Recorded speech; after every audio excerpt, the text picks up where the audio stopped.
Good morning and welcome to your Partner in Success Radio. I'm your host, Denise Griffitts, and this podcast has been bringing you conversations with authors, entrepreneurs, mentors, and business leaders for almost 18 years now. And I am honored to be ranked in the top 1.5% of podcasts worldwide. And it's not because of me, it is because of my guests. They are fabulous. And my guest today, Pasha Knish, is the CEO of AMZ Optimize. Now, this is where he helps brands grow and scale on Amazon. I can't wait to hear this story with custom strategies built around each client's goals. And he shares us today, excuse me, to share how he achieved 8-figure revenue by focusing exclusively on Amazon. And our sponsor today is Cynthia K and Company. She is the founder of this company, and it's an award-winning media production firm and a leading voice in small business leadership. And with over 35 years of experience, Cynthia helps entrepreneurs grow with clarity and confidence. And she's known by CK, by the way. She is also somebody I have great respect for. So learn more about Cynthia at cynthiakbiz.com. Now let's return to Pasha Knish. Pasha's e-commerce journey started back in college, where he was selling on eBay before he discovered Amazon in 2011. And by his final semester studying philosophy of all things, he had already built a 7-figure business, and he had made the bold choice, very bold, to leave school to pursue e-commerce full time. Since then, he has honed a strategy that blends smart data-driven decisions with a deep understanding of what really drives buyers. And today he helps Amazon sellers grow their brands with clarity, confidence, and results that last. Pasha, good morning. It's so good to have you here. Hey, good morning, Denise. Thank you for having me. I'm really excited to chat with you today. I am too. Look, I spend way too much time on Amazon, not as a seller, as a buyer. And I Don't we all? always, yeah, it's embarrassing. It really is. And I'm part of the Amazon Vine group. So, I will order things that I don't really need because they're there and all I have to pay is taxes. So I probably need a support group. But let's talk about you. Why did you leave college and do this? Because that's a big thing. That's a big decision.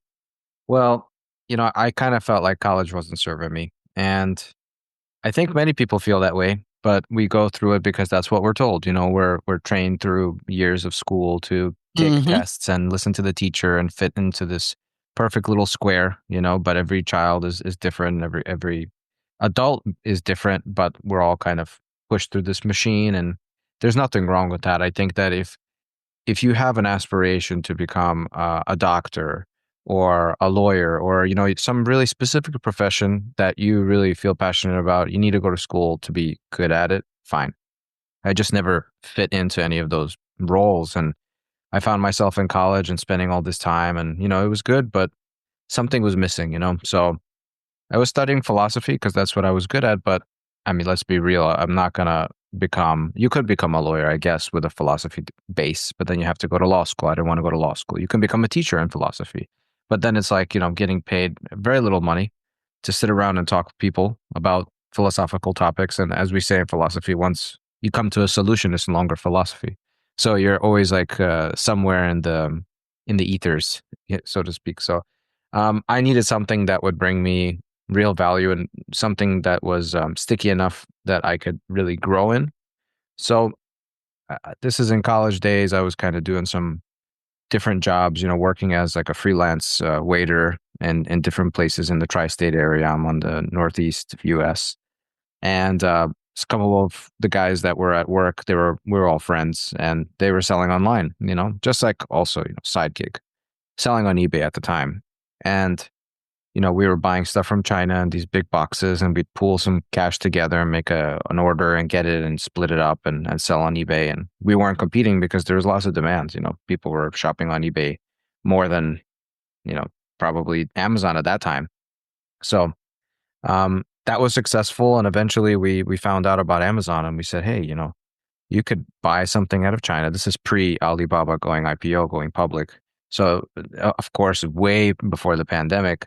And yeah, online businesses were just kind of coming into, what they are now, but it wasn't as prevalent at that time. So we discovered that it was easy to buy stuff from China, and there was not much that you needed to do to make sales. As long as you were a cheaper option, you would appear. There was not so much competition. Third-party sellers were limited. And then we discovered if we send Google ads to the listing, then that would sell more. And we didn't have any kind of attribution or any kind of data that allowed us to track what happens to those clicks from Facebook or from Google. I think we weren't even using Facebook, just Google. What happens when we send that to Amazon? You don't know, but all you see is spend more, make more sales. That's it. It was very simple. Now, I mean, we have at this point, there's so much competition and you have to be so granular and very specific, and everything is on very thin margins. Like you're working with like point of percentages, right? And at that time, it was very easy to grow a business. I'm not saying that we were geniuses to figure it out. We weren't, and but I'm also not saying that we didn't put in the work, because we did, and we took risks. And eventually, I just said, "Hey guys, yeah, I had two partners. I said I'm gonna go full time, and I'm leaving school. It was my last semester in college. I was, an inch away from getting my bachelor's degree. Would it have made a difference? Probably not. So that's what I thought at the time, but of course it's going against everything that I was taught growing up, and my family was a little bit upset. Not a little bit, pretty upset.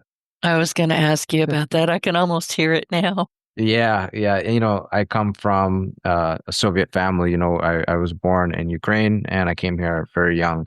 And they're coming from that era, where like the only option was like there was literally two roads that you can go, especially during communist Soviet times, right? Either you go to school and you work at a desk, or you don't really pay attention in school and you work physically in the mines with a pickaxe, that type of thing. So for them, it was like, of course you're going to go to school. I'm not going to let you, breathe dust and go to the mines, so to speak. And that's just not the reality here. And I saw that coming. And I would say that that's been confirmed looking around. You have many students who are graduating out of college with huge loans to pay, and nobody's taking them to even give them a minimum wage job. I have a younger sister. She's struggling to find a job, and she actually even went into marketing, not even liberal arts or something. So anyhow, it's tough out there. So I'm glad I made that pivot and went against the current, against what my family told me was the right thing to do.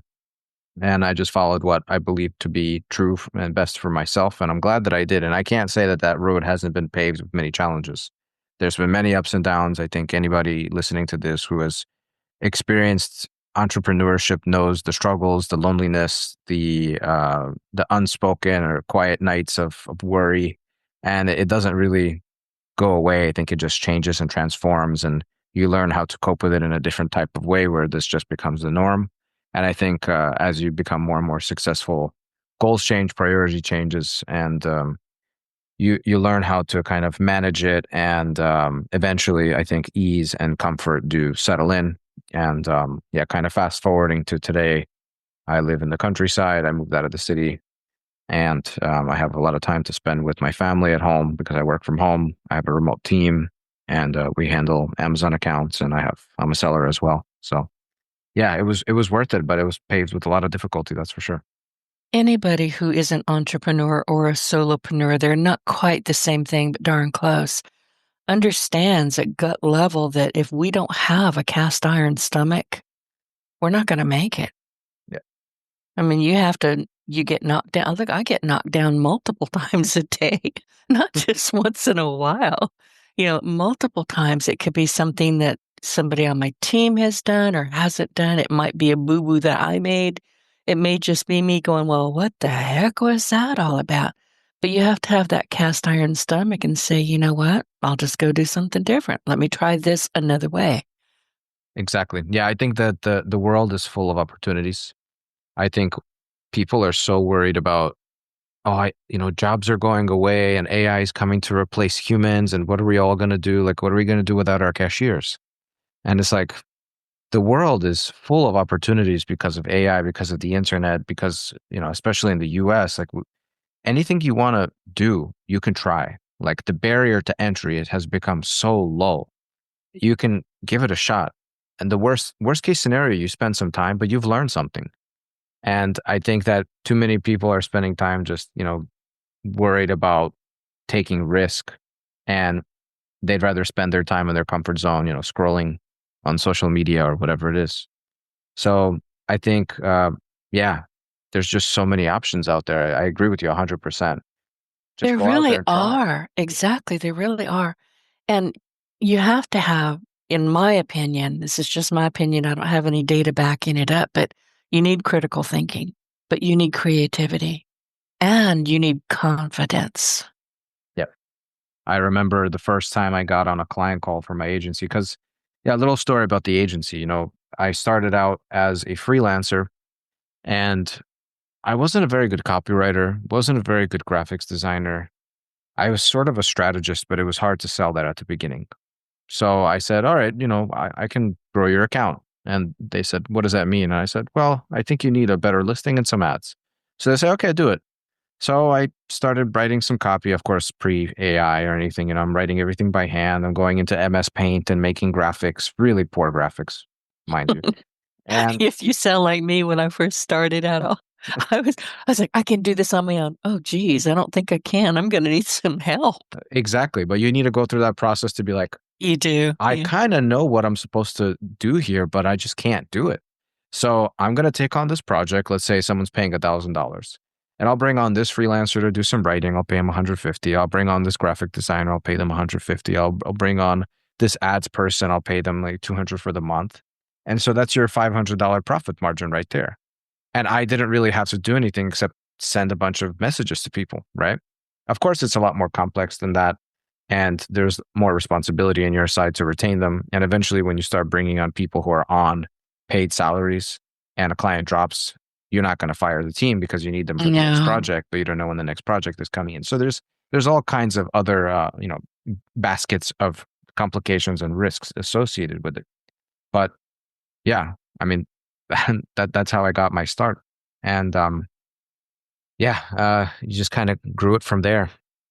Well, I think that's where so many, I mean, you're speaking my language. I'm a web developer by trade. I do my podcast for multiple reasons. Number one is that I'm a highly introverted, highly committed introvert. And I really can't be around live people for more than 59 or three-quarter minutes. It wears me out. I've timed it. But this podcast gives me an opportunity to meet people like you and people from all over the world. I'm also a committed reader. I've been reading since I was 3, and I'm looking around my office. I've got hundreds of books in here that were gifted to me by my guests. I've read every single one of them. And I consider my guests like you to be my mentors in so many ways. I get to meet you, chat with you, follow you, and learn from you. It's a win-win as far as I'm concerned. But I'm a web developer. So I need to be able to do exactly, I had to learn exactly what you were just talking about. Okay, where do I start? How do I do this? Do I hire a team? I have a remote team as well. But you do learn that you should not be doing all of this on your own. You Yep. just you can't do it. You shouldn't do it.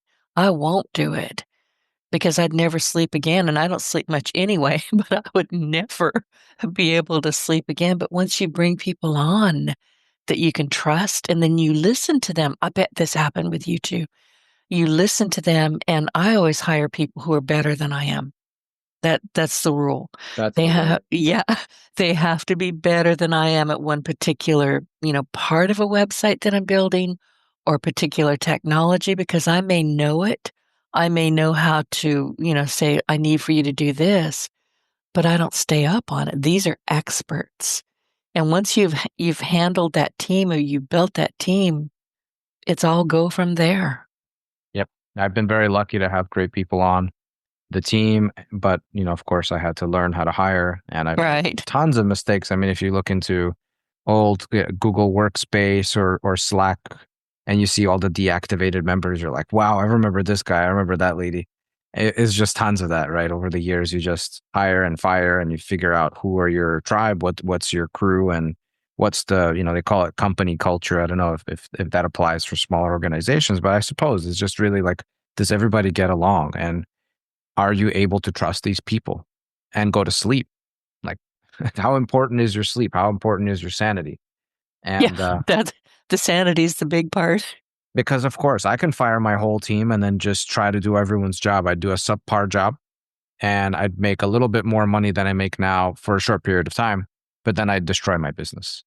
So nobody wants that. And I agree with you. You have to look for people that are way better than you at a specific skill. Everybody has different skill sets. People on the team might not be able to do what I can do in terms of organizing and coming up with strategy and whatnot. I definitely can't run ads like the ads people. I can't make creative. I can't do any of that stuff. So I'm very thankful. I lean on them to tell me what to do. And I'm looking for people that like to tell me no. If everyone is just saying yes, yes, yes, I'm like, there's something wrong here because you're supposed to know better than me. And I know that I don't say everything correctly. So I'm waiting for the people who are going to be like, I don't think we should do it that way. I'll be like, okay, why? X, Y, and Z. All right, let's entertain that. Maybe it's a yes, maybe it's a no. Let's take a poll, ask other people. But, to start the conversation, to go against and say, maybe we should do it this way. And that creativity, that flow, so important. It is. And when I first started, I made the mistake of being the boss. Even though they were, contract people, I've never met any of them. But I realized that I was basically bossing them. I was saying, do this, do it my way. Yeah, basically do it the way I tell you, nobody gets hurt. And I recognized at some point that the work was getting done, but it was being done with what I can only term malicious compliance. It was done, but just barely, and it wasn't done. There was no creativity flowing back and forth. And I realized that I was really making a mistake with my team. And I had to get on a Zoom call and apologize to them and say, listen, I recognize that you guys are better than I am at your task, at what I'm asking you to do. I need to apologize. And I want you to say, Denise, we think there's a better way. And they always had a better way. Yeah. So I didn't lose my team. It was just by a hair. But I suspect they were all ready to go, we don't want to work with you anymore. We don't like you. Nobody likes a dictatorship, right? I know. And I didn't recognize that I was doing it. But and it didn't kind of come at one moment. It was just a sinking feeling at the back of, my stomach, at the back of my head going, what's going on here? I could tell that they were just doing the bare minimum, what they had to do, but I didn't know why. And then it dawned on me, I said, get out of your own way. And I did. And it's smooth sailing ever since. I think it's important to be a leader that inspires. Yes. And it's not, and I hope that that conveys not just in my professional life. I try to be the same kind of person in my community, in my family, in all my relationships, where I don't want to be a person that comes off as I know better, because I don't. I really don't. I'm figuring out life just like everybody else. Every And day. I'm fairly young, and I recognize that there's many years ahead of me. So I've accumulated some perspective, but there's so much more. Always, like you said, you learn from everybody you speak with, and that's a great way to do it. So I try to lead by inspiration, by setting an example, and that makes me, first of all, accountable. So that's beneficial for me because I feel accountable. So I'm motivated to inspire.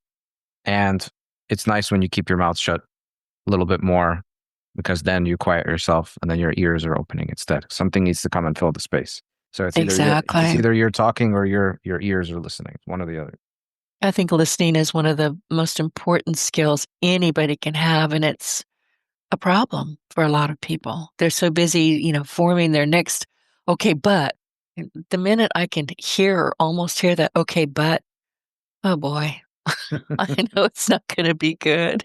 And if I'm the one doing it, I make myself sit down and shut up. I send myself to my room. Go sit and think about what you just did, that kind of thing. But let's talk about AMZ Optimized. What is that? And tell us your story. I mean, the story from you quit school, and you were studying philosophy. We talked about that. What was the major turning point? What made you walk away from everything, and how's it doing now? Yeah. So, kind of going back to the freelance time, taking on projects, and okay, I'll take a step back further. So between the AMZ optimized and the school thing. So I left school. I did the business with my partners. It went well. I left that business. Things were going on in my life that made me want to explore. And I sold my shares. I got a chunk of money. And then I went out to try new things. So first thing I did was I opened a business doing something called KDP, which is basically Kindle publishing. And I was hiring ghostwriters, again, pre-AI. Everything was done by hand. So I found some overseas ghostwriters to make some books, and we'd go back and forth on edits and whatnot. And I published 5 books. Each of them were 90 pages about topics that I researched were in demand, just anything, but it kind of aligns with topics that I knew some things about, like maybe like some Eastern philosophy. And then there was one about, actually, I wasn't a dad yet, but one was about pregnancy, holistic pregnancy. So we did some research about that. And anyhow, we published these 5 books, and the goal was I would generate one book, and that would bring in, let's say, $100 in passive income every month. And so if I do that with 100 books, then that's $10,000 in passive income for doing nothing, right? Not doing nothing, but you publish it, you set it all up, that's it. You walk away. And, Kindle will pay you out, and ACX, and we had people doing voiceovers, that kind of version you could buy, and For paperback you could Audible, buy. you mean? Yeah, there was Audible, there Okay. was Kindle, and then there was paperback. And I can't say that it made as much money as I hoped. I I was invested. going to ask you because I've seen people do this, and then all of a sudden, and you'll see them, you'll notice that these books are popping up everywhere, and then they're gone. Yeah. Yeah. That's how it works. It's like a popularity contest in a way where you rise to the top because you're a launch, and then you drop ranks, and that's the end. You can try to pay for ads, but it's not worth it most of the time. So it didn't really work out. I will say that still to this day, I set up the bank account to drip into my wife's bank. And I think, like she says, yeah, I got like $20 this month. Like it's still dripping something after all these years. I don't even know if I got my ROI still. It's been, I don't It's know. gas money, if Yeah, nothing it's else. some gas money that you don't, like, buy a cup of coffee with it. Why not? Right. It's been done a long time ago. I don't even think I own the LLC anymore, but somewhere the Amazon account exists and the books are still there. And they have some people are actually reading it and getting some value, which is pretty cool. But long story short, it didn't work out. So I moved on to the next thing. I opened another brand on Amazon. This has been already a couple of years down the line, and I'll tell you that Amazon is no longer this like walk in the park like it used to be. Much harder. So the other thing is that you have to invest consistently into your business to keep it growing. So anytime you get profits, back into inventory, profits, back into advertising. So I can't live on that.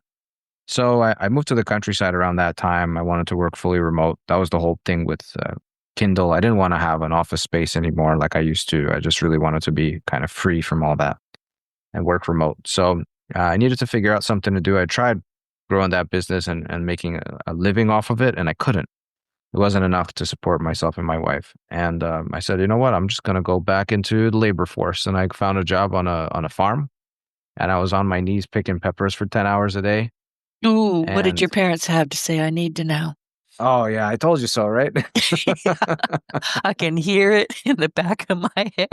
Yep, Well, at yep. least you're above ground and not in a mine, so yeah, that was a plus. There you go. I'm like, back into that, back into what they told me, right?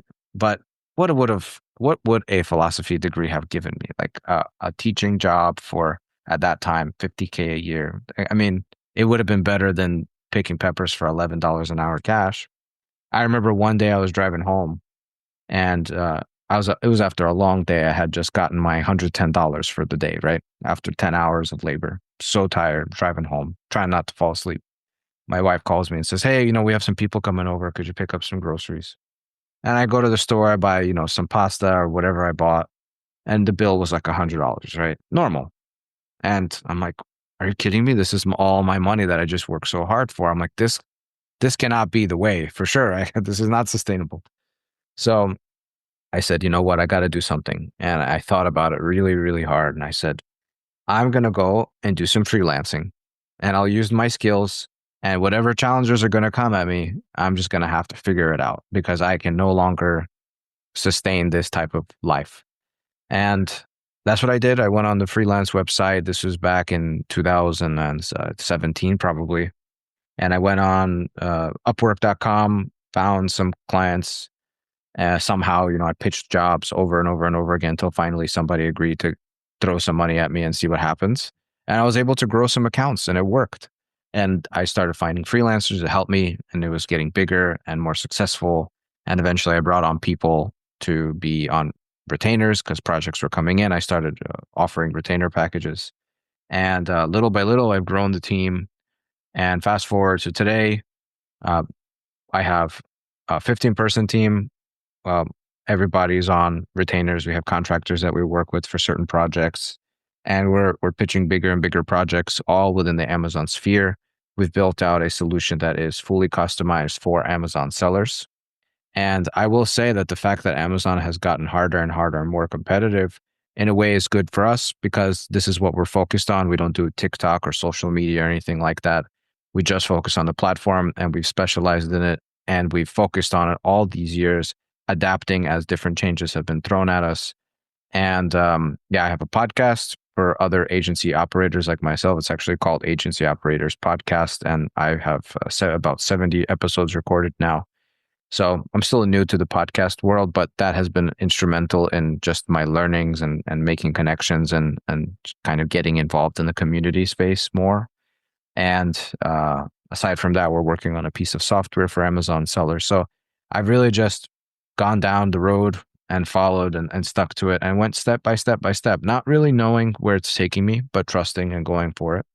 And I'm pretty happy now. It comes with its challenges, like I said, but and it's not like, now I'm like, hey, I was right in the end. No, I just chose a path that was It's undetermined. uncharted. Yeah. Yeah, yeah, You found a place that somebody needed to be, and you filled that space. yeah, exactly. And I think there's a lot of comfort for sure. And I don't judge people who want that comfort in stable job where an employer gives you a contract and says this is exactly how it's going to be. And then you say, okay, well, now I know. And then you clock out at 5 o'clock and you go home and you don't have to think about it until the morning. But Yeah, I can't do that. I'm I can't. unemployable, literally. Yeah, You don't want exactly. me in your office. I'm an introvert. I run with scissors. I don't play well with others. And I'm in the South. If you want coffee, you can get it your own darn self. I'm not going to do it. So, So I'm trying to stay away from the golden handcuff, so to speak. I mean, maybe if one day I sell this business, I might have to stay on for a couple of years for integration. That'll be fine because it'll be my business. But I always need to have something running that's my own. That's my creative outlet. Maybe I'm not a painter. I like music. I make music, but you need a creative outlet. And in many ways, entrepreneurship and business can be that creative outlet. We make creative for brands. I'm kind of involved in the process to some extent, but really my creativity comes from hearing a situation or a problem and finding ways that are in many cases sometimes very dynamic to come up with yeah, a way forward for the brand. So brand is having X, Y, and Z problems. We have all these solutions. Sometimes we have to make a mix and match of different things and reach out to this person and that person and go into my network. And eventually you have a result. right. And I will say that managing expectations has been the recent challenge. I think because of dealing with inflation, geopolitical things that are affecting the economy and commerce in general, Amazon responding to it and raising fees and tariffs hitting people from the side and people being burned by service providers out of random places who promise the world and deliver nothing. All of that compounds to unreasonable client expectations. And so I will say that there's a caveat, which is we're not magicians. We're intelligent people with experience and we work well together and we have systems and processes in place to grow brands, but we are not magicians with a magic wand that can just say, voila, and now you have 10x your sales overnight. Like we recently had a situation where we brought on a client selling a very high ticket item and we grew their sales. Like I couldn't believe it. We grew their sales in 1 month, 50%. Wow. And they came back to us and said that they're dropping because they can't grow. They're not growing fast enough with us. And it's like, So they don't have a calculator? yeah. Yeah, and I understand it's a profit thing. We grew their revenue, we didn't grow their profits. But Oh, in many cases, you have to generate momentum and visibility on a marketplace platform like Amazon before you can start asking for profit. And if you don't know that going in, and I try to set that expectation up front, but somehow, I don't know, goes over people's heads, or once they see the numbers, it's different. But somehow they just didn't understand that this is an investment. Like, anyway, I thought we did a phenomenal job.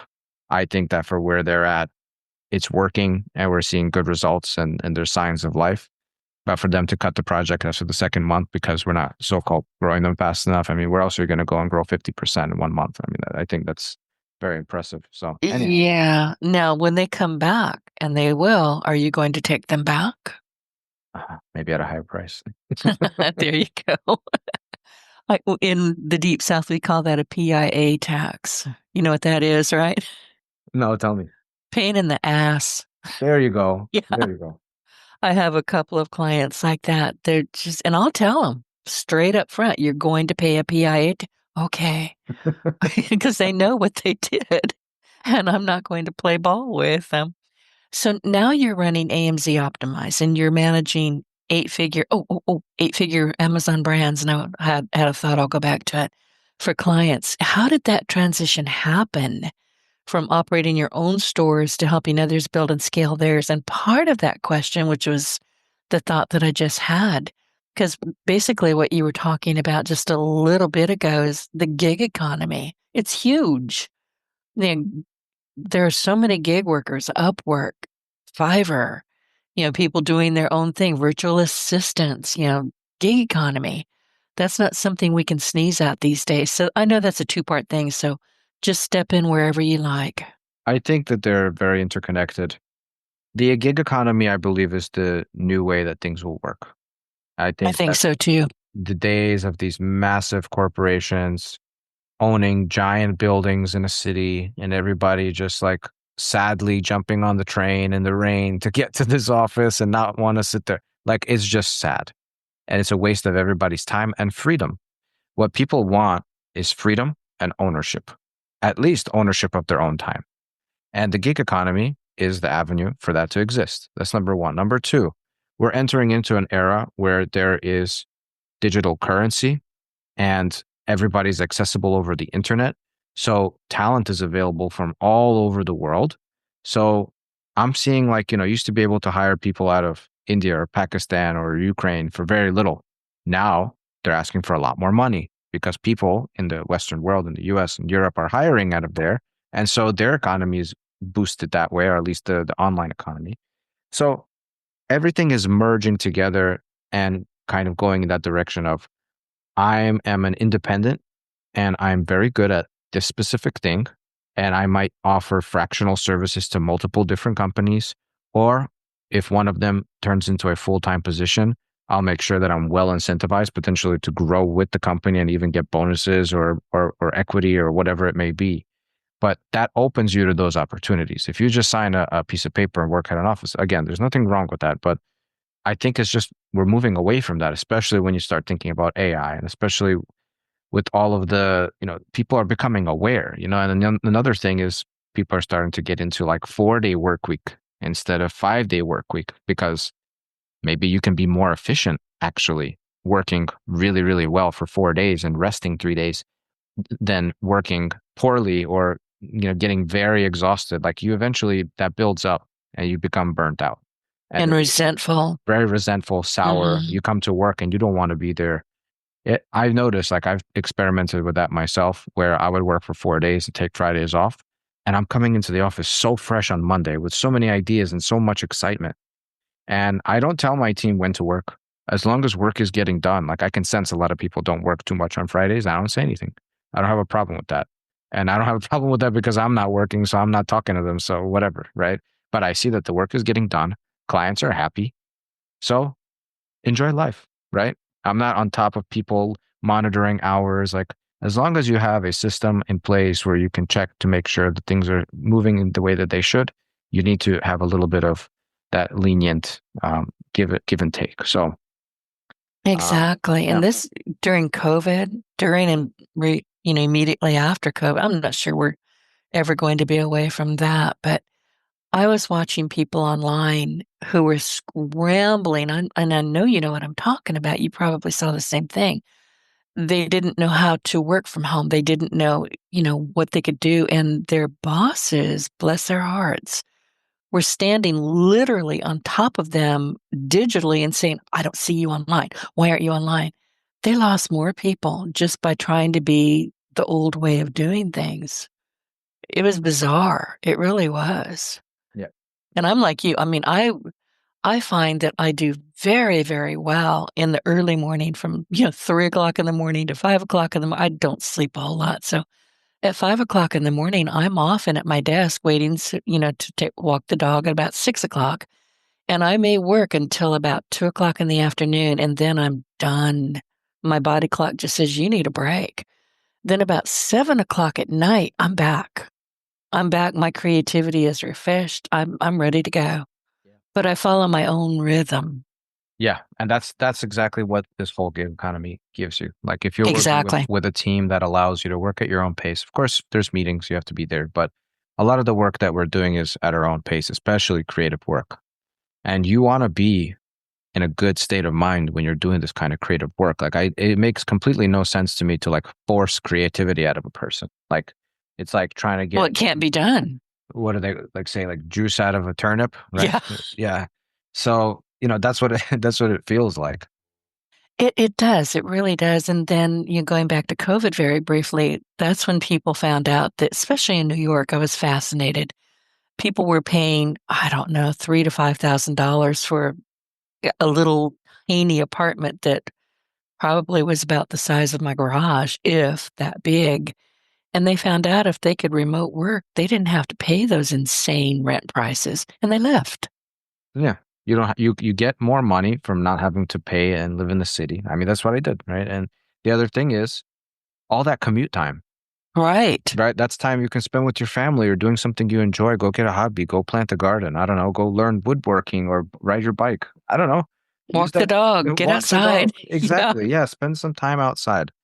And so the gig economy, I really think it is the future, and that's how I've been able to build a remote team, and I'm very thankful.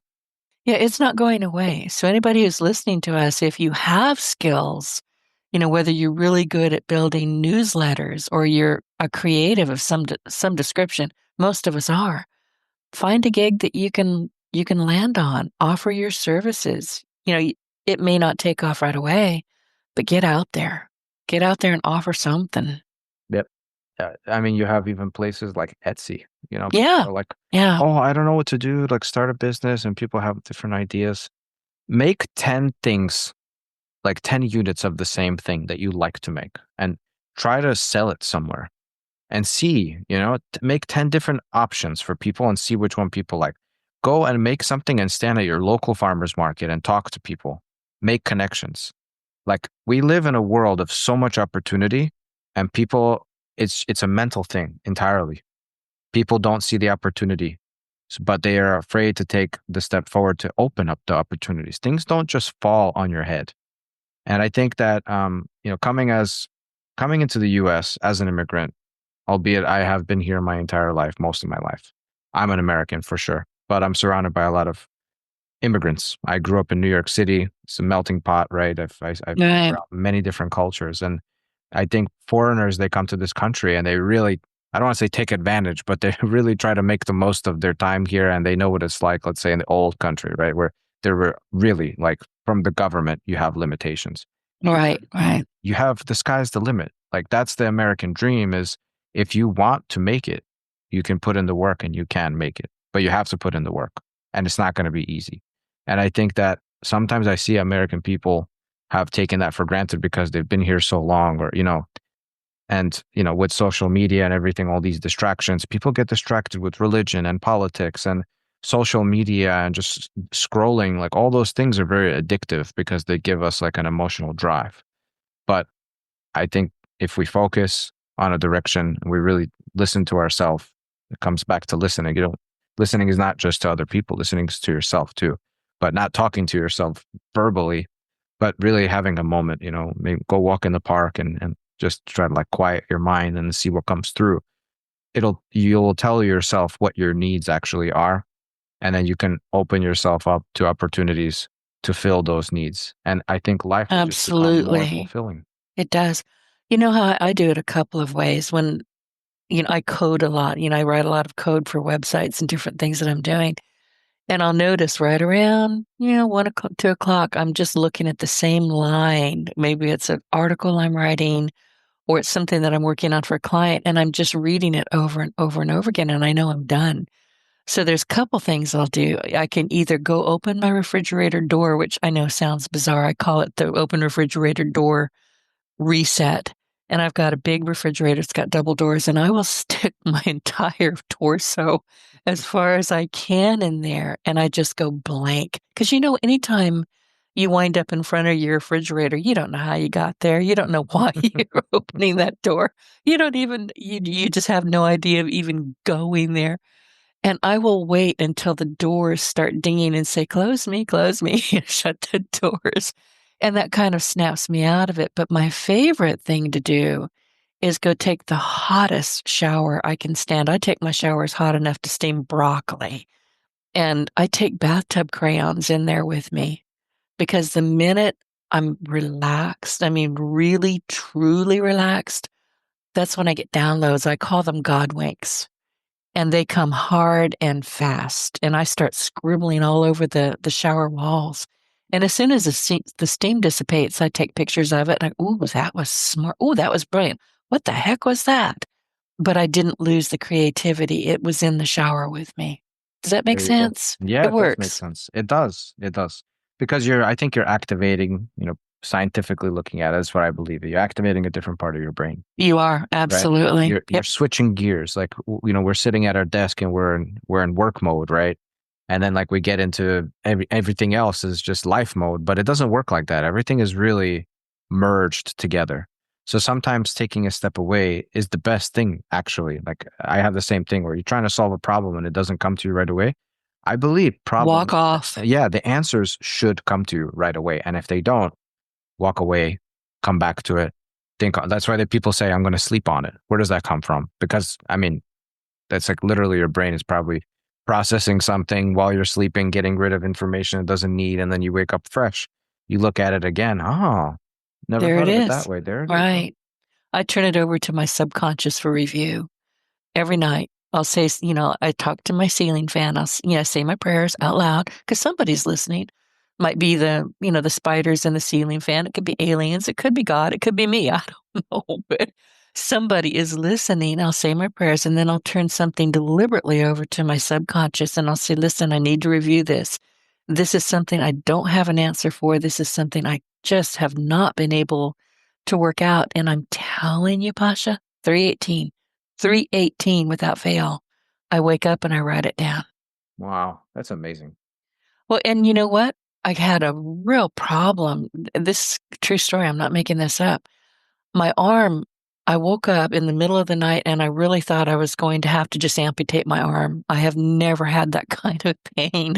It was agonizing. And turned on the lights, no bruises, no damage. There was nothing wrong with my arm visibly.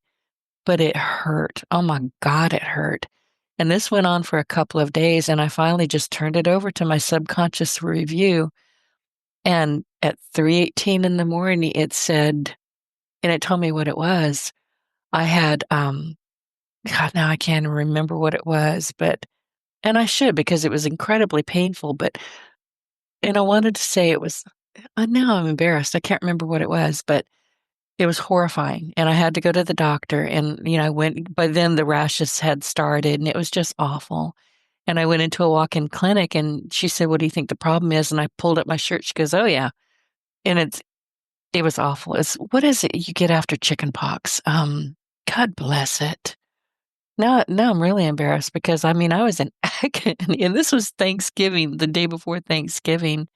It'll come to me, and this was several years ago, huh? Yeah. Sometimes you just have to activate different parts of yourself to figure out Right, what's going on. right. I always wonder about that because we have all these different systems, right? We say like, the endocrine system and the nervous Yeah, system. yeah, yeah, yeah. Yeah. circulatory and lymphatic, and you have all these different systems in your body. And I think that it works the same way, not just physically, but mentally too. And so Yeah. it's important for us to discover all those layers and find ways that they can kind of connect to each other, because there's so much that is happening in the background, kind of like autopilot, right? But you can tap into it on a conscious level.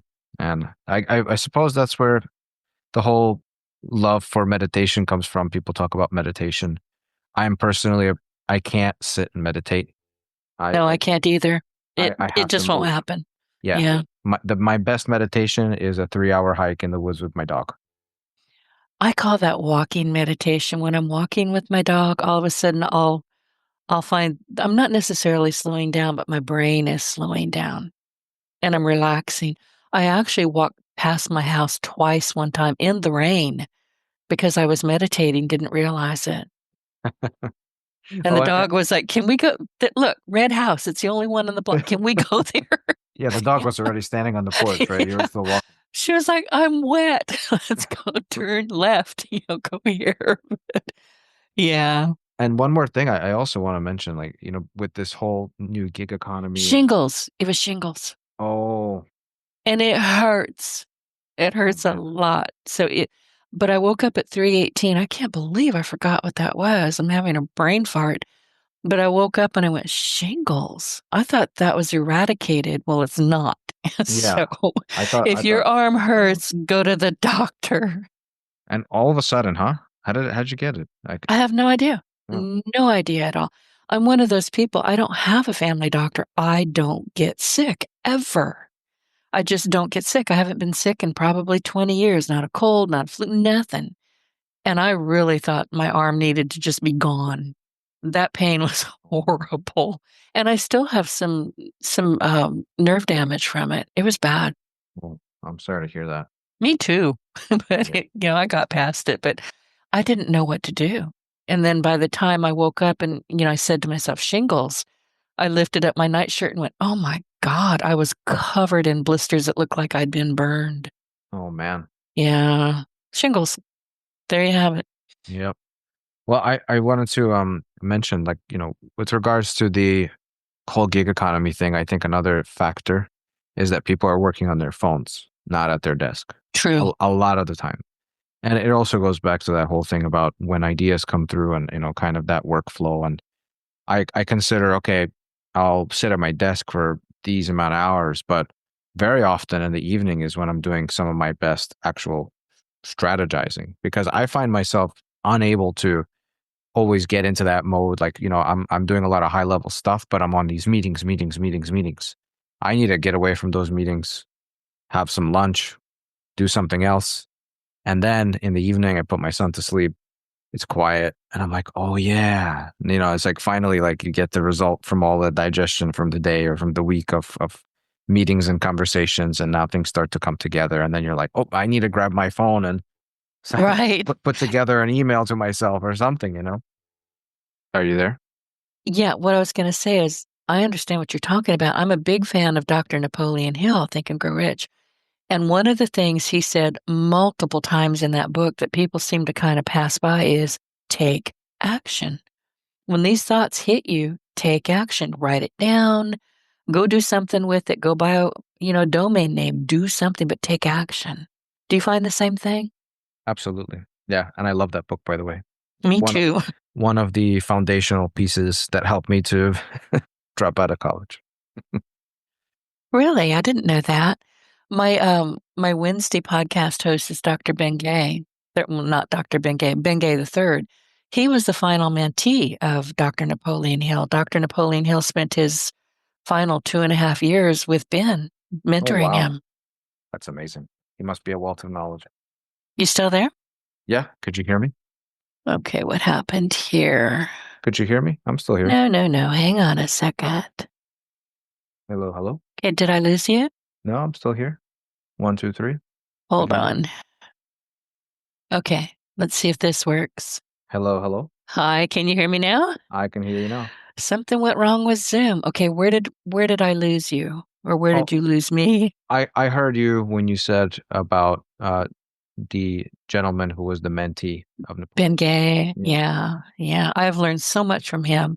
I mean, a lot of the things that he's my mentor in many ways, and a lot of the things that he shares with me are coming directly from his time with Dr. Napoleon Hill. So I feel like I'm being mentored by both of them. Wow, that's amazing. I know. But so how did that book help you in school? No, it helped me to drop out How? because I'm dying to know. yeah, Think and Grow Rich. I mean, it was that book and Rich Dad Poor Dad. I think so many. I've heard a lot of people mentioning that book. I mean, those are foundational pieces in basically helping you to figure out that money system, assets versus liabilities, understanding the basics of how the economy works, how money works, and that's something they don't teach in school. No. Unfortunately, I would like to see that. I would like to see children being educated on how to be more free thinking, critical thinking, how to manage money properly, how to invest early on. Like if you don't have a parent that's putting money into a 529 or 401k or whatever for you, then you get involved with that when you become employed or you figure it out for yourself. Then that's a huge chunk of time that was spent not being invested into, right? And it's about building the future. So I can't say I've been tremendous at investing into the future since I've read those books, but at least it got me involved in business and also in cryptocurrency from a young age. So that mindset, right? And it is a mindset. Okay, let's go back to Amazon strategy. Go back. I don't think we really started. We've just been having too much time chatting. I've been chatting at you, but let's talk about negative reviews. Now, you've said that ignoring them can cost a business far more than they realize, and I believe that. And let's face it, negative reviews are just too easy for keyboard warriors. So, what do you think? Why do you think so many sellers avoid addressing them? And this is my real question. How can a thoughtful response actually strengthen the brand? Yeah, I think that first of all, if you have a negative review, someone's complaining about your product and you address it, at least you're showing that you care instead of just, oh, we're selling a crappy product, we know it, right? That's the impression that it gives off when you don't say It anything, does, yeah. right? At least it's like, oh, we're working on this, or maybe you misunderstood or whatnot. I think I believe that pain is data, right? Generally speaking. So I consider negative review as a type of pain because it's hurting your listing, potentially hurting your sales, but it gives you input. So you can take that negative review, you can improve your products with it, you can improve your listing with it to set customer expectations, and you could use it to your advantage. And in the long run, it'll improve because if you improve your product quality, people will be happier and leave you positive reviews. If you put information in the listing that helps to prevent a negative review in the future, then on average, your reviews will go up. And these are long-term strategies. And, this is type of stuff that people don't want to hear because it's very long and it's hard, right? It's not like, is there a service that I can pay somebody and they're just going to give me a bunch of reviews or remove my negatives, which by the way, there are. I And know. And we know that we know what they are. We see them. yeah, there's and Amazon has cracked down on the fake reviews. I do have a friend who has a business, and what he does is scan negative reviews to find ones that actually are not supposed to be there. Like somehow Amazon didn't catch it, and it was like a 1-star rating because Amazon shipped the product too late, and it's not their fault. That's Amazon's fault, so they shouldn't have a review for it. Things like that. Sometimes Amazon misses it, so there's software out there that can catch it and report it and get it removed. But for the most part, a lot of those reviews are legitimate. Well, you've also said that Amazon is never a set it and forget it platform. Let's talk about that. Yeah, it's very dynamic and it's pay to play. It's not set it and forget it. It's a marketplace. And marketplaces are always changing. Why? Because competitors are coming in and out, prices are going up and down, deals, coupons, all of that kind of stuff. Advertising is a marketplace for bids on keywords. So it's an auction house. You can imagine an auction house where people are saying, I'll pay $1 for that. No, I'm going to pay $1.20 for that keyword visibility. And then Amazon also factors in your campaign history and how much inventory you have and what's your rank and so on. So many factors go into it. And those factors are constantly changing. So that's where we come in. And that's the reason why we have a full service offering, is because you need constant attention. It's not just, hey, let me get my listing up. This is what people do. There's syndication software that will take, let's say, your Shopify store, your website store, and it'll just shoot your listing information from that place onto Amazon and fit their template. And that's it. And they're like, oh, well, I'm on Amazon. No, that's not how it works. You have to have content that is tailored to Amazon's platform, that is written in the way that Amazon customers like to shop, has infographics in the way that Amazon customers like to see, that highlight the unique selling points, all of the modules for the A+ content and the video slot, and then the store page, and all of that content needs to be there. And then you advertise. Again, there's this optimization period, there's a data collection period, improvement period, rank period, and there's more strategies that can be implemented on top of that with different kind of, you see a keyword is working well, you scale it up, you see it's working well again, then you make a video ad dedicated to that audience for that keyword, and then you make a video ad for it, which is a separate campaign with its own budget and whatnot. And then stock. If you run out of stock, the whole thing just dies. So stock levels are always an important thing. It's become very hard now to keep in stock because, first of all, you have to keep in mind that there are short-term storage fees, long-term storage fees. If your advertising is creating more momentum and volume for you, then you need to account for that as you restock. Because we're in fourth quarter, Amazon fees are higher and sales are all over the place because of all these different events, Black Friday, Cyber Monday deals and things like that. Christmas, yeah. Christmas, people are shopping, so you have to plan for that. But receiving times are slower because everyone's sending it in. So you have to account for the delays. And yeah, it's just all of these different factors are intertwined with one another. The content's intertwined with the advertising. Advertising is intertwined with the inventory. Inventory is connected to the whole thing and keeping everything alive. It's the blood of the business.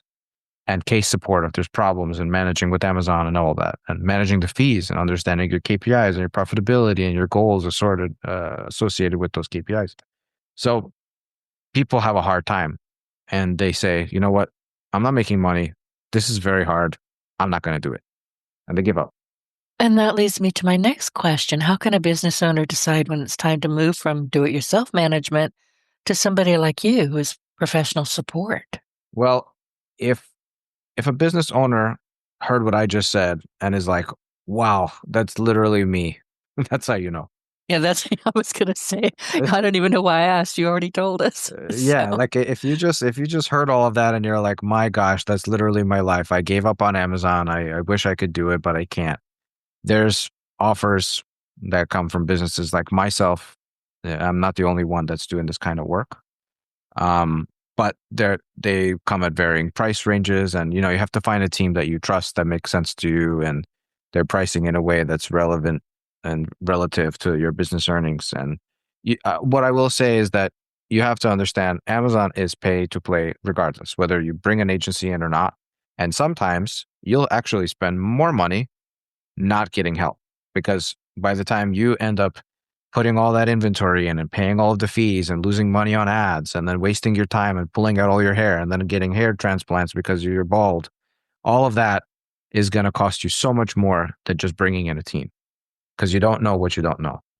I love that phrase. I say it a lot. So what I'm thinking, and I'm not even sure if this is correct, that if you decide you want to be an Amazon seller, it's either a full-time job or you get some help. Does that sound about right? Yeah, that sounds about right. And Okay. most people don't want that full-time job because they got other full-time jobs. Right. That's what I was thinking. I mean, if you're going to start something like this, it's kind of like, well, I'm going to do this on the side. Well, maybe not. How serious are you about it? Yeah, and I think that if you're at a really small size, we might not qualify as well. Like if you have one product and you want to dip your toe in and see what it's like and learn, I think that's good. Like in order to really understand the value of what we're offering, I think you should speak our language. We're happy to educate people. But most of the time when people are coming to us to launch them on Amazon, they already have knowledge of the platform in general, or how difficult it is, or they're just simply coming from a standpoint of hey, we're doing really well on our website. We have funds and we just have no idea. Like we don't even know where to start. And we've heard from other people that it's very hard. So we already know to hire, So there's that kind of thing. What are you hearing most from people like right about now? Because we are in the holiday season, we're at the end of the year, there's a lot going on. Is there any one or two things that you're hearing right now that have you saying, how do we fix this? Yeah, it's the inventory thing. So receiving times are slow and there's limitations on how much Amazon is wanting to take. And now they're even being selective about what product to give you. And you have to work with Amazon to request capacity increases. And then you cut a deal with Amazon and say, all right, grant me this extra space. And if I don't sell it, then I owe you this amount of money. And then they're creating like a bid system for that. So they've been trying to work with sellers to create opportunities to get around the limits that they're setting if someone really, really feels like they need to send in more. That's been hard. There's solutions for that, 3PLs, and even Amazon has their own warehouse and distribution. It's called AWD, Amazon Warehouse and Distribution, which is basically like they're just buying up random warehouses which are not equipped for fulfillment, but they are equipped for storage. And that is connected into their FBA network. So then they'll automatically send inventory ahead of time using their algorithms and their data collection to send in from the warehouse and do a fulfillment transfer to their FBA facility. So that way you have like this second tier storage available, even though you don't have availability in their primary FBA location. So we've been just working with that and trying to figure that out. And then also, advertising during quarter 4 is more expensive. And Yeah, I know. if you ask me personally, I don't love Black Friday, Cyber Monday week. I know that I everybody don't loves do it. it. I refuse. I'm pig-headed about things like that. I'm not going to do it because you told me I had to. No. Well, from where I stand, it's annoying, and I'll tell you why. People think, "Oh man, these events are going to come and we're going to sell so much." But then what happens is before the event, nobody buys. They're holding things in their cart. Then the event comes, they buy it, and then the event ends, and again nobody's buying because they've just bought the thing that they needed, right? So do you have basically this like dry period, then this like tsunami period of madness, and then you have a dry period again. And then you go and tally it up, and also considering that everybody's running 20% off deals, once you start adding everything up, you're not better off. And as a matter of fact, I've actually seen that be detrimental to people's ranks because if you decide not to participate, then somebody during that period who did participate might take over your rank temporarily. If they've Oh. sustained momentum thereafter, then they're actually ahead of you now, rank wise. So it's almost like they're forcing sellers that way to participate. See, I would never try to do this on my own. And I'm a nerd in stilettos. I would not try this. I mean, I love Amazon. I really do. But I have to ask you, Pasha, are you noticing delays in shipping? Because overnight shipping is not so much a thing anymore. Yeah, yeah, there's been delays. I mean, it's hard. Amazon is really, they're raising their fees. It's very hard. Like Right. this distribution network that they've established, this expectation that they've established from people to expect that they're going to click a button on their phone and then the next day they have the product at their doorstep. That is crazy, right? Yeah, and it's not happening at all. I will get, little emails say, okay, it's going to be here tomorrow. Then I'll get another email. It's going to be 2 more days. Just tell me the truth the first time if you don't mind. Exactly. Yeah. Until you have drones delivering in the sky, then No, I don't want that. I'll wait for it.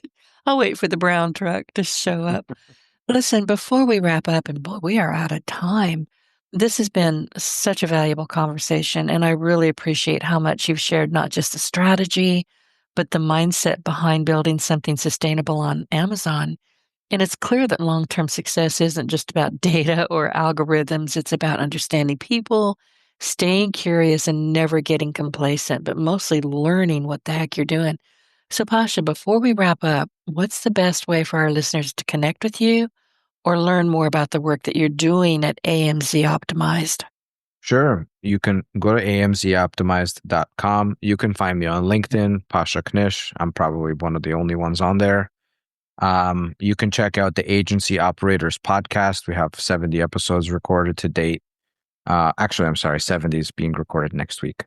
And Pasha at amzoptimize.com. On my LinkedIn, you'll be able to see all of the events that we're doing. So we're doing monthly webinars, weekly podcast recordings live. And I put out a ton of information out there. And also for any Amazon sellers out there that want to try out a very neat little tool that we've created. It's still kind of clunky, but we're working on a version 3. It's called AMZ Brain. You can go to amzbrain.ai and try that out for any of those Amazon sellers out there that are looking to optimize the back end of their listing automatically. Not quite automatically. Yeah, you have to upload a couple spreadsheets, but it takes a lot of the heavy lifting away. So there's a bunch of ways to find me, but I'm happy to chat with anybody. And we do free audits and opportunity analysis and things like that. I'm glad that you're doing that. Amazon is not going to go away ever, and you might as well learn to embrace it, whether you're a buyer or a seller, or like me. You know what I use it for a lot is reviews, because I'll see something on QVC or somewhere else, and I don't like their reviews or they're non-existent. So I will take that item and I'll go straight to Amazon and find out what people are really saying about it. Yep. I think it might be wise for stores. Like I was thinking about this. I was in Walmart the other day and or Lowe's, or, you're looking at something and you're saying to yourself, I wish that I could see the reviews for this product. Yes. We're so trained, right? And then you're pulling out your phone and you're looking at the reviews like in the aisle. I think it would be wise for these stores to like disconnect, like put, I don't know, some kind of barrier when you're in the store that you can't look at Amazon while you're there, is because many times I'm just going to order this thing because it's like 40% cheaper on Amazon. It's literally exactly right. You don't need it right away. If I can wait 2 days, you get a big discount. So I feel bad about that because I'm wasting fossil fuel that way. But that's the economy. It is. And listen, I'll even do it at Walmart. Because I order my groceries to come to my doorstep. And I'll see something, it's like, I don't know about that, and I'll go look it up. It could be a can of green beans. It's going to be on Amazon, I promise you. And, Walmart didn't tell me what I wanted to know, but Amazon did. So there's that. Well, listen, Pasha, thank you so much for spending this time with me. I really appreciate it. And for our audience, from eBay to college to 8-figure Amazon brands, Pasha Knish joined your partner in Success Radio to share his journey and lessons for growing a successful e-commerce business. And this episode was packed with actionable insights for Amazon sellers and entrepreneurs alike. So be sure to connect with him and book a free call with AMZ Optimized and look for him on LinkedIn, because that's where you'll find all of the goodies. Don't forget to subscribe to your Partner in Success Radio so you never miss conversations that help you grow your business, your strategies, and yourself. So thank you for listening. Stay curious, stay proactive, and keep building the business and the version of yourself that's already waiting on the other side. I am Denise Griffitts. Thank you for listening, and I will see you every Monday, Wednesday, and Friday. Get your voice heard. If you would like to launch your own far-reaching podcast, contact Denise Griffitts at yourofficeontheweb.com and go to the podcast tab.